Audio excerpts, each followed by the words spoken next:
What's up, Taiwan? I'm Reece with news from here in Taiwan and around the world.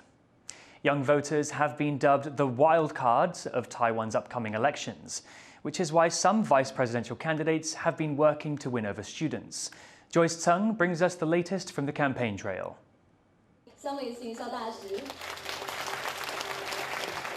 Making an appeal to Taiwan's young voters, the ruling Democratic Progressive Party's vice presidential hopeful Bi Kim-hsiao traveled to a central Taiwan university to speak with students about what it means to be a leader at the highest levels of society. 我们每一次想要进步，一定是有人高兴，有人不高兴，所以每个执政者都要有很强的抗压性。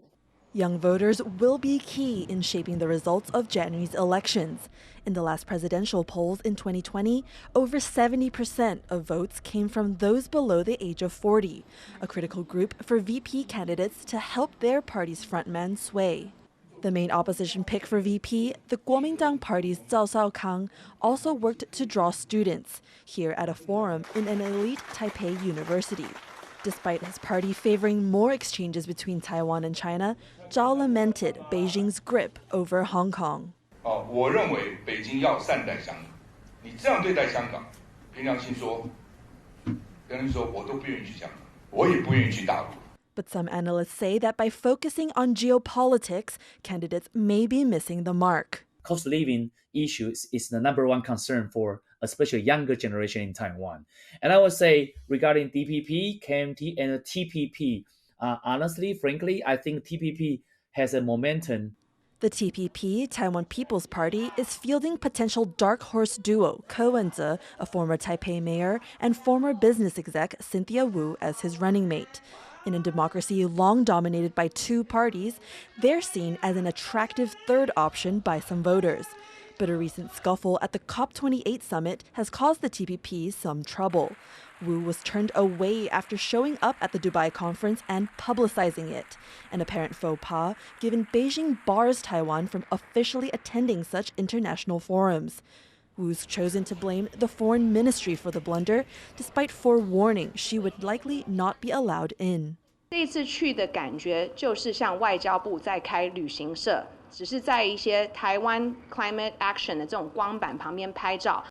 But parties will soon have to put such external noise aside, as the candidates for president and VP will face off in televised debates next week. And many Taiwanese voters, especially young ones, are due to tune in to see if they can address issues closer to home. Patrick Chen and Joyce Sen for TaiwanPlus. Is Taiwan's president too powerful? That's what some candidates for the country's top offices are saying. Jeremy Olivier has more. Former Taipei Mayor Ko Wen-je is bringing some big ideas to Taiwan's presidential race.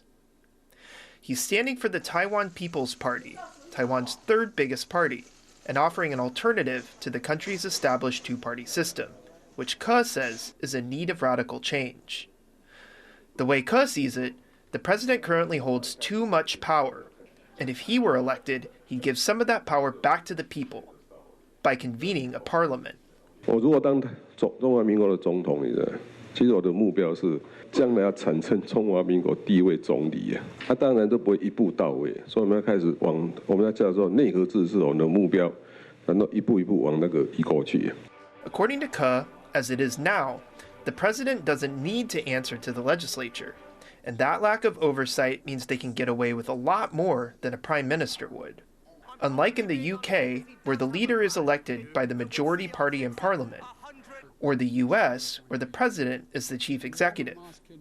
In Taiwan, the head of state is meant to share that power with the premier. This role oversees a cabinet of ministers and other high-level officials, also known as the executive yuan. It's called semi-presidentialism, and it's meant to keep any one person from having too much of a say in policy decisions. But in practice, the president still calls the shots. Taiwan is a unitary government with a directly elected president who appoints the premier, who then appoints the entire cabinet. And the president can appoint or remove the premier at will. The president doesn't need the legislature to confirm the premier. And so, in effect, it operates much like a full presidential system. Ke is not the first to make this case. Eric Zhu, the chair of the opposition Kuomintang, has been pushing for a parliament in Taiwan since at least 2014. And ruling Democratic Progressive Party politicians have also at times called for a less powerful president. But some analysts say semi-presidentialism is still the best choice for Taiwan, and changing it is not as easy as Ke's making it out to be. This is the non-starter, right? Why? Because you want to overhaul the constitution. It is a high bar. You have to get a lot of legislators, right? 3/4 legislators, something like that, and that you need to have a constitutional referendum. And it's those legislators who are meant to keep Taiwan's president in check. Individually elected, opposition lawmakers holding a majority in the legislature can limit a president's power. With less than a month to go before Election Day, Ke's call for Taiwan to have a parliament may just be a campaign tactic, a way for this third-party candidate to set himself apart from the others. But its popularity among politicians across party lines could continue to grow, eventually bringing about big changes to Taiwan's top office. Justin Wu and Jeremy Olivier for TaiwanPlus. Recovery is underway in China's northwest after the country's biggest earthquake in 9 years killed nearly 130 people and left many survivors dealing with the aftermath. Sally Jensen reports. Capturing the devastation. Residents of China's Dahejia village in Gansu province are taking in the horror following the country's biggest earthquake in 9 years. Living near its epicenter, some have lost everything. 我怕嘛，很是怕呗。现在没地方住啊。我们全家人就这些房子全部没有一间好的。再没住嘛，没住房，再怎么办以后？我上街损失很大，那上面的那些旧水全部这下来，全部搬烂了。 This footage caught the intensity of the quake as it hit, killing at least 120 people and injuring hundreds more. The magnitude 6.2 tremor struck this part of northwestern China on the border between Gansu and Qinghai provinces just before midnight on Monday. It was shallow, making the damage even more extensive. Rescue efforts were immediate, with disaster response teams trawling through rubble overnight. Supplies like food and blankets are being sent to those affected after the quake cut power and water to thousands. But inaccessible roads, collapsed infrastructure, and landslides which demolished an entire village have all slowed the emergency response. Adding to the challenge, sub-zero temperatures, as parts of China have been hit by a historic cold snap. The country's state planner has said it set aside some $35 million to help Gansu and Qinghai recover. Neighboring Taiwan's President Tsai Ing-wen took to social media to offer condolences, saying her country is ready to help. Residents in the remote Dahejia village have yet to receive assistance. 现在我们什么打算都没有，只能等到政府部门的救援吧。 But with none yet on the horizon, it could be days or even weeks before they can leave the devastation behind. Ryan Wu and Sally Jensen for TaiwanPlus. A volcano has erupted in southwestern Iceland, spewing lava and smoke into the air. Check out the country's Coast Guard monitoring the area.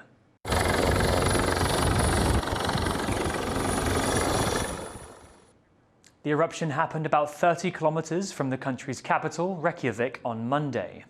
It comes after 4,000 residents were evacuated in November after thousands of earthquakes hit the area. Experts say the eruption is expected to continue throughout the week and is much bigger than the volcano's previous ones. They're monitoring the situation closely. Former US President Donald Trump has been barred from running in Colorado's presidential primary. The state's Supreme Court ruled that Trump cannot run there after he incited an attack on the US Capitol 2 years ago. It's the first time a presidential candidate has been disqualified under a rule that prevents people who engage in insurrection from holding office. Trump is currently the frontrunner for the Republican nomination. Back in Taiwan, a new survey finds that a growing number of the country's workplaces are queer-friendly. The report by local groups Tongzi Hotline and Rainbow Equality Platform identified 47 of the 62 surveyed companies as friendly to LGBTQ+ employees. Over 60% of these businesses were foreign-owned.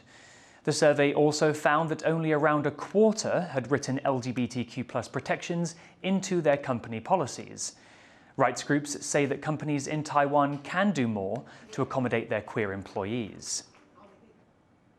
For more on the survey and LGBTQ+ rights in the workplace in Taiwan, I spoke to Seb Lin from the Taiwan Equality Campaign, one of the organizations that wrote the report.